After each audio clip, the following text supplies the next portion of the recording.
हाँ जी, की हाल चाल ने साਰਿਆਂ ਦੇ ਸਟੱਡੀ ਵੋਰ ਇਸ ਚੈਨਲ ਤੇ ਆਪ ਸਭ ਦਾ ਬਹੁਤ-ਬਹੁਤ ਸਵਾਗਤ ਹੈ। ਅੱਜ ਆਪਾਂ ਗੱਲ ਕਰਾਂਗੇ PSSB ਕਲਰਕ ਦੀ ਟਾਈਪਿੰਗ ਟੈਸਟ ਦੀ ਡੇਟ ਬਾਰੇ। ਠੀਕ ਹੈ, ਤੇ ਆਪਾਂ ਥੋੜੀ ਜਿਹੀ ਘੱਟੋ ਬਾਰੀ ਹੋਰ ਥੋੜੀ ਗੱਲ ਕਰਾਂਗੇ। ਠੀਕ ਹੈ, ਸਭ ਤੋਂ ਪਹਿਲਾਂ ਤਾਂ ਦੇਖੋ ਆਪਾਂ ਗੱਲ ਕਰਦੇ ਹਾਂ ਵੀ ਜਿਹੜੀ ਕਲਰਕ ਦੀ ਜਿਹੜੀ ਇਹਦੀ ਟਾਈਪਿੰਗ ਹੈ ਉਹ ਕਦੋਂ ਤੱਕ ਆ ਸਕਦੀ ਹੈ। ਠੀਕ ਹੈ, ਸਭ ਤੋਂ ਪਹਿਲਾਂ ਦੇਖੋ ਕਿ ਹਲੇ ਤੱਕ ਤਾਂ ਆਨਸਰ ਕੀ ਵੀ ਨਹੀਂ ਆਈ। ਠੀਕ ਹੈ, ਆਨਸਰ ਕੀ ਹਲੇ ਹੋ ਸਕਦਾ ਅੱਜ ਆ ਜੇ, ਹੋ ਸਕਦਾ 1-2 ਦਿਨ ਬਾਅਦ ਆਵੇ। ਠੀਕ ਹੈ, ਮੋਸਟ ਪ੍ਰੋਬੇਬਲੀ ਹੋ ਸਕਦਾ ਅੱਜ ਆ ਸਕਦੀ ਹੈ, ਬਾਕੀ ਹੋ ਸਕਦਾ 2-3 ਦਿਨ ਵੀ ਲੱਗ ਜਾਣ। ਠੀਕ ਹੈ, ਅੱਜ ਦੇਖ ਲਓ ਵੀ 16 ਤਰੀਕ ਹੋ ਗਈ, ਜੇ ਮੰਨ ਕੇ ਚੱਲੋ ਅੱਜ ਵੀ ਆਵੇ ਜਾਂ 1-2 ਦਿਨ ਬਾਅਦ ਆਵੇ 17-18 ਨੂੰ। ਠੀਕ ਹੈ, ਉਸ ਤੋਂ ਬਾਅਦ ਘੱਟੋ ਘੱਟ ਆਪਣੇ 3 ਤੋਂ 4 ਦਿਨ 5 ਦਿਨ ਆਪਣੇ ਇਹ ਓਬਜੈਕਸ਼ਨ ਦੇ ਵਿੱਚ ਲੈਣਗੇ। ਠੀਕ ਹੈ, ਮੰਨ ਕੇ ਚੱਲੋ ਆਪਣੇ 17 ਤਰੀਕ ਨੂੰ ਕੱਲ੍ਹ ਨੂੰ ਆ ਜਾਂਦੀ ਆਨਸਰ ਕੀ, ਅਤੇ ਉਹਦੇ ਵਿੱਚ ਆਪਣੇ 4 ਦਿਨ ਜਾਂ 5 ਦਿਨ ਹੋਰ ਐਡ ਕਰ ਲਓ। ਕਿੰਨੀ ਹੋ ਗਈ? 22 ਦਸੰਬਰ ਹੋ ਗਈ। ਠੀਕ ਹੈ, ਉਸ ਤੋਂ ਬਾਅਦ ਇਹ ਓਬਜੈਕਸ਼ਨ ਲੈਣ ਤੋਂ ਬਾਅਦ ਇਹ ਆਪਣੇ ਫਾਈਨਲ ਆਨਸਰ ਕੀ ਦੇ ਰਿਜ਼ਲਟ ਕੱਢਦੇ ਹੁੰਦੇ ਹੈ ਕਿ ਕਿਹੜੇ ਬੱਚੇ ਦੇ ਕਿੰਨੇ ਨੰਬਰ ਨੇ। ਠੀਕ ਹੈ, ਕਿਉਂਕਿ ਇਸ ਵਾਰ ਤਾਂ ਇਹਨਾਂ ਨੇ ਨੋਰਮਲਾਈਜੇਸ਼ਨ ਵੀ ਕਰਨੀ ਹੈ, ਉਹਦੇ 'ਚ ਵੀ ਟਾਈਮ ਲੱਗਣਾ। ਠੀਕ ਹੈ, ਸੋ ਇਹਦੇ ਕਰਕੇ ਕਿ ਆਪਾਂ ਦੇਖੋ ਵੀ 22 ਦਸੰਬਰ ਤਾਂ ਉਹ ਹੋ ਗਈ। ਉਸ ਤੋਂ ਬਾਅਦ ਤੁਸੀਂ ਘੱਟੋ ਘੱਟ ਇਹ ਮੰਨ ਕੇ ਚੱਲੋ ਕਿ 22 ਤੋਂ ਬਾਅਦ ਇਹ 5-6 ਦਿਨ 7 ਦਿਨ ਜ਼ਰੂਰ ਲੈਣਗੇ।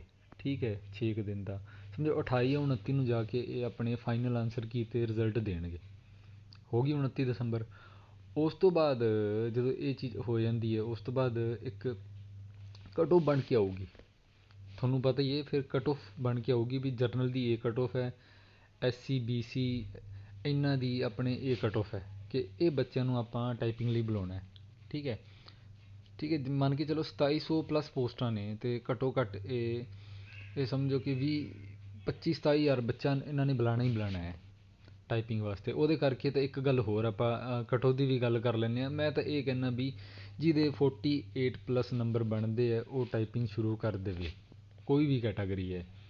ਠੀਕ ਹੈ, ਕੋਈ ਵੀ ਜਰਨਲ ਦਾ ਮੈਂ ਮੰਨਦਾ ਕਿ ਫਸਟ ਲਿਸਟ ਜਿਹੜੀ ਆਉਣੀ ਹੈ ਉਹ 60 ਜਾਂ 55 ਦੇ, ਜਿਹਦੇ 55 ਨੇ 55 ਪਲੱਸ, ਉਹਨੂੰ ਤਾਂ 100% ਹੈ ਵੀ ਟਾਈਪਿੰਗ ਦੀ ਕੋਲ ਆ ਹੀ ਜਾਣੀ ਹੈ।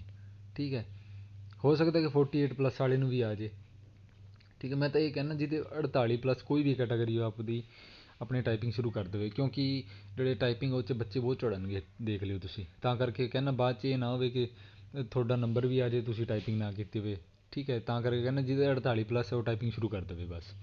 ਠੀਕ ਹੈ, ਉਸ ਤੋਂ ਬਾਅਦ ਇਹ ਵੀ ਤੁਹਾਨੂੰ ਮੈਂ ਦੱਸਤਾ ਕਿ ਆਪਣੇ ਜਿਹੜੀ ਟਾਈਪਿੰਗ ਇਹਦੀ ਜਿਹੜੀ ਟਾਈਪਿੰਗ ਕਦੋਂ ਤੱਕ ਆ ਸਕਦੀ ਹੈ, ਇਹ ਮੈਂ ਤੁਹਾਨੂੰ ਦੱਸ ਰਿਹਾ ਕਿ ਦੇਖੋ 29 ਤਰੀਕ ਤੱਕ ਤੁਸੀਂ ਦੇਖੋ ਵੀ ਆਪਣੇ ਇਹ ਆਪਣੇ ਕੱਢ ਦਿੰਦੇ ਆ। ਠੀਕ ਹੈ, ਆਪਣੇ ਆ ਰਿਜ਼ਲਟ ਅਤੇ ਆਪਣੇ ਆ ਠੀਕ ਹੈ, ਰਿਜ਼ਲਟ ਅਤੇ ਆਪਣੇ ਆ ਮੈਰਿਟ ਕੱਢ ਦਿੰਦੇ ਆ।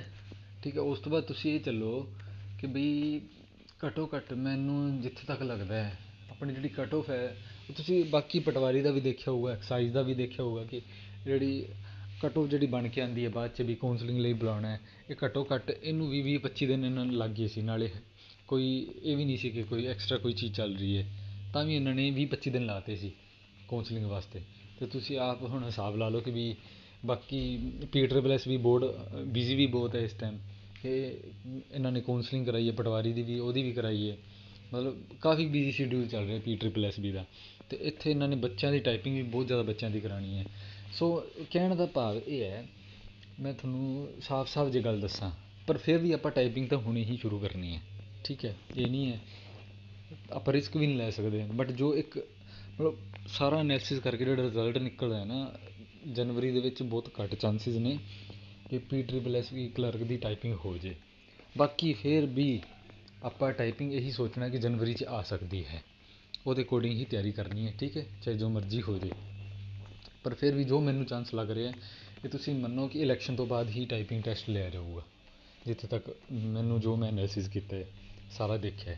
ਠੀਕ ਹੈ, ਬਟ ਫਿਰ ਵੀ ਕੁਛ ਕੋਈ 10-20% 25% ਚਾਂਸ ਹੋ ਸਕਦੇ ਜੇ ਬਹੁਤ ਜ਼ਿਆਦਾ ਕਾਹਲੀ ਹੋਵੇ, ਪ੍ਰੈਸ਼ਰ ਹੋਵੇ, ਉਹਦੇ ਕਰਕੇ ਇਹ ਜਨਵਰੀ ਦੇ ਵਿੱਚ ਲੈ ਲੈਣ। ਠੀਕ ਹੈ, ਦਸੰਬਰ 'ਚ ਤਾਂ ਤੁਸੀਂ ਮੰਨੋ ਹੀ ਨਾ ਕਿ ਵੀ ਟਾਈਪਿੰਗ ਆ ਸਕਦੀ ਹੈ, ਇਹ ਭੁੱਲ ਜਾਓ। ਜਨਵਰੀ 'ਚ ਕੁਛ ਚਾਂਸਿਸ ਲੱਗਦੇ ਆ, ਪਰ ਜੋ 100% ਜੋ ਚਾਂਸ ਮੈਨੂੰ ਲੱਗ ਰਹੇ ਹੈ ਉਹ ਤੁਸੀਂ ਮੰਨ ਕੇ ਚੱਲੋ ਵੀ ਇਹ ਆਫਟਰ ਇਲੈਕਸ਼ਨ ਹੀ ਟਾਈਪਿੰਗ ਟੈਸਟ ਲਿਆ ਜਾਊਗਾ। ਠੀਕ ਹੈ, ਕਿ ਜਿਹੜੇ ਬੱਚੇ ਵੀ ਵਾਰ ਵਾਰ ਕੋਈ ਕਿਸੇ ਸਾਈਟ 'ਤੇ ਕੋਈ ਯੂਟਿਊਬ ਵਾਲਾ ਕਹਿ ਰਿਹਾ ਕਿ ਇਹਨੂੰ ਇੱਥੇ ਇੰਨੀ ਤਰੀਕ ਨੂੰ ਰਿਜ਼ਲਟ ਆ ਜੂ, ਇੰਨਾ ਫਾਸਟ ਕੰਮ ਨਹੀਂ ਹੁੰਦਾ। ਠੀਕ ਹੈ, ਫਾਸਟ ਚੱਲ ਰਿਹਾ ਬਟ ਬਾਕੀ ਕੰਮ ਵੀ ਇਹਨਾਂ ਨੇ ਕਰਨੇ। PSSB ਬੋਰਡ ਨੇ, ਜਿਵੇਂ ਪਟਵਾਰੀ ਦਾ, ਹੋਰ ਵੀ ਇਹਨਾਂ ਦੇ ਜਿਹੜੇ ਰਿਕਰੂਟਮੈਂਟ ਪ੍ਰੋਸੈਸ ਉਹ ਚੱਲ ਰਹੇ ਹੈ। ਠੀਕ ਹੈ, ਸੋ ਇੱਥੇ ਤਾਂ ਬੱਚੇ ਵੀ ਬਹੁਤ ਜ਼ਿਆਦਾ ਹੈ, 27,000 ਦੇ ਆਸ-ਪਾਸ, 25,000 ਦੇ ਆਸ-ਪਾਸ ਇਹਨਾਂ ਨੇ ਬੁਲਾਉਣਾ ਹੈ, ਤਾਂ ਕਰਕੇ ਮੈਂ ਕਹਿ ਰਿਹਾ। ਠੀਕ ਹੈ, ਕਿ 20-25% ਚਾਂਸ ਮੰਨੋ ਜਨਵਰੀ 'ਚ, ਅਤੇ 100% ਚਾਂਸ ਤੁਸੀਂ ਮੰਨੋ ਵੀ ਆਫਟਰ ਇਲੈਕਸ਼ਨ ਮਾਰਚ ਦੇ ਵਿੱਚ ਹੋ ਸਕਦਾ ਹੈ ਟਾਈਪਿੰਗ ਟੈਸਟ। ਠੀਕ ਹੈ, ਉਸ ਤੋਂ ਬਾਅਦ ਤੁਹਾਨੂੰ ਕੱਟ ਆਫ ਦੀ ਵੀ ਮੈਂ ਦੱਸਤਾ ਵੀ 48+ ਆਪਦਾ ਕਹਿਣ ਦਾ ਭਾਵ ਇਹ ਹੈ ਟਾਈਪਿੰਗ ਸ਼ੁਰੂ ਕਰ ਦੇਵੇ। ਮੈਂ ਤਾਂ ਇਹੀ ਕਹਿਣਾ ਚਾਹੁੰਦਾ। ਠੀਕ ਹੈ, ਕਿ ਬਾਅਦ 'ਚ ਇਹ ਨਾ ਵੀ ਤੁਹਾਡਾ ਨੰਬਰ ਵੀ ਆ ਜਾਏ, ਬਾਅਦ 'ਚ ਤੁਸੀਂ ਰਹਿ ਜਾਓ। ਕਿਉਂਕਿ ਕੁਛ ਜਿਹੜੇ ਅੱਛੇ ਬੱਚੇ ਹੁੰਦੇ ਹੈ ਉਹਨਾਂ ਦੀ ਟਾਈਪਿੰਗ ਨਹੀਂ ਹੁੰਦੀ, ਮੰਨ ਕੇ ਚੱਲੋ ਉਹਨਾਂ ਦੀ ਟਾਈਪਿੰਗ ਵੀ ਆ ਜਾਏ ਅਤੇ ਬਾਅਦ 'ਚ ਅੱਛੇ ਜਿਹੜੇ ਇਗਜ਼ਾਮ ਨਿਕਲਦੇ ਉੱਥੇ ਉਹ ਚਲੇ ਜਾਂਦੇ ਹੈ। ਤਾਂ ਕਰਕੇ ਮੈਂ ਕਹਿ ਰਿਹਾ, ਅਤੇ ਜਿਨ੍ਹਾਂ ਦੇ 48+ ਹੈ ਉਹਨਾਂ ਦਾ ਵੀ ਨੰਬਰ ਆ ਸਕਦਾ, ਕੋਈ ਵੀ ਕੈਟਾਗਰੀ ਹੈ। ਠੀਕ ਹੈ, ਤਾਂ ਕਰਕੇ ਅਤੇ ਬਾਕੀ ਟਾਈਪਿੰਗ ਤੁਹਾਨੂੰ ਅੱਗੇ ਵੀ ਕੰਮ ਆਊਗੀ, ਚਾਹੇ ਕੁਛ ਵੀ ਹੋ ਜਾਵੇ। ਬਾਕੀ 48+ ਵਾਲੇ ਦਾ ਮੈਨੂੰ ਲੱਗਦਾ ਨੰਬਰ ਆਉਣਾ ਹੀ ਆਉਣਾ ਹੈ। ਠੀਕ ਹੈ, ਤਾਂ ਕਰਕੇ ਮੈਂ ਕਹਿੰਦਾ 48+ ਜਿਹਦੇ ਵੀ ਬਣਦੇ ਉਹ ਕੋਈ ਵੀ ਕੈਟਾਗਰੀ ਉਹ ਤਿਆਰੀ ਕਰੇ ਟਾਈਪਿੰਗ ਦੀ। ਬਾਕੀ ਗੱਲ ਰਹੀ ਕਿ ਬਈ ਆਪਾਂ ਟਾਈਪਿੰਗ ਕਿੰਨੇ ਦਿਨਾਂ ਸਿੱਖ ਸਕਦੇ ਹਾਂ।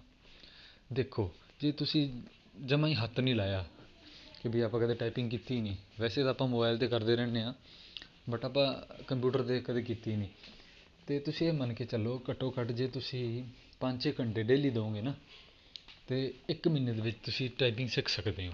ਇੰਗਲਿਸ਼ ਦੀ, ਪੰਜਾਬੀ ਦੀ ਤੁਹਾਨੂੰ ਘੱਟੋ ਘੱਟ 1.5-2 ਮਹੀਨੇ ਲੱਗ ਜਾਣਗੇ। ਠੀਕ ਹੈ, ਬਾਕੀ 1 ਮਹੀਨੇ ਦੇ ਵਿੱਚ ਤੁਸੀਂ 5-6 ਘੰਟੇ ਜੇ ਡੇਲੀ ਦੇ ਰਹੇ ਹੋ, ਤੁਹਾਡੀ 30-35 ਦੇ ਆਸ-ਪਾਸ ਸਪੀਡ ਆਉਣੀ ਸ਼ੁਰੂ ਹੋ ਜਾਣੀ ਹੈ ਇੰਗਲਿਸ਼ ਦੇ ਵਿੱਚ, ਜੇ ਤੁਸੀਂ ਇੱਕ ਸਹੀ ਵੇ ਦੇ ਵਿੱਚ ਟਾਈਪਿੰਗ ਸ਼ੁਰੂ ਕਰਦੇ ਹੋ। ਠੀਕ ਹੈ, ਅਤੇ ਪੰਜਾਬੀ ਦੀ ਘੱਟੋ ਘੱਟ ਤੁਹਾਨੂੰ 45 ਦਿਨ ਤਾਂ ਚਾਹੀਦੇ ਹੀ ਚਾਹੀਦੇ ਹੈ। ਠੀਕ ਹੈ, ਬਟ ਇਹ ਹੈ ਕਿ ਤੁਸੀਂ ਸਿੱਖਣ ਦਾ ਤੁਹਾਡੇ ਵਿੱਚ ਹੋਣਾ ਚਾਹੀਦਾ ਕਿ ਹਾਂ ਇਹ ਸਕਿੱਲ ਮੈਂ ਸਿੱਖਣਾ ਹੀ ਸਿੱਖਣਾ ਹੈ, ਕਿ ਆਪਦੇ ਵਿੱਚ ਡਿਵੈਲਪ ਕਰ ਲੈਣਾ ਇਹ ਸਕਿੱਲ। ਫਿਰ ਤੁਸੀਂ 45 ਡੇ ਦੇ ਵਿੱਚ ਇੰਗਲਿਸ਼ ਅਤੇ ਪੰਜਾਬੀ ਦੋਵਾਂ ਦੀ ਟਾਈਪਿੰਗ ਸਿੱਖ ਸਕਦੇ ਹੋ, ਓਨਲੀ 45 ਡੇਜ਼ ਦੇ ਵਿੱਚ। ਅਤੇ ਘੱਟੋ ਘੱਟ ਤੁਹਾਨੂੰ 2 ਘੰਟੇ ਆਪਣੀ ਇੰਗਲਿਸ਼ ਨੂੰ ਅਤੇ 3 ਘੰਟੇ ਜਾਂ 4 ਘੰਟੇ ਘੱਟੋ ਘੱਟ ਤੁਸੀਂ ਪੰਜਾਬੀ ਨੂੰ ਦੇਣੇ ਹੀ ਦੇਣੇ ਆ। ਮਤਲਬ ਪੂਰੇ ਦਿਨ ਦੇ ਵਿੱਚ 6 ਘੰਟੇ ਤੁਸੀਂ ਕੱਢ ਲਓਗੇ ਨਾ, ਤੁਹਾਡੀ ਟਾਈਪਿੰਗ ਬਹੁਤ ਵਧੀਆ ਹੋ ਜਾਊਗੀ ਇੱਕ ਸਹੀ ਡਾਇਰੈਕਸ਼ਨ ਦੇ ਵਿੱਚ, ਮਤਲਬ ਬੇਸਿਕ ਤੋਂ।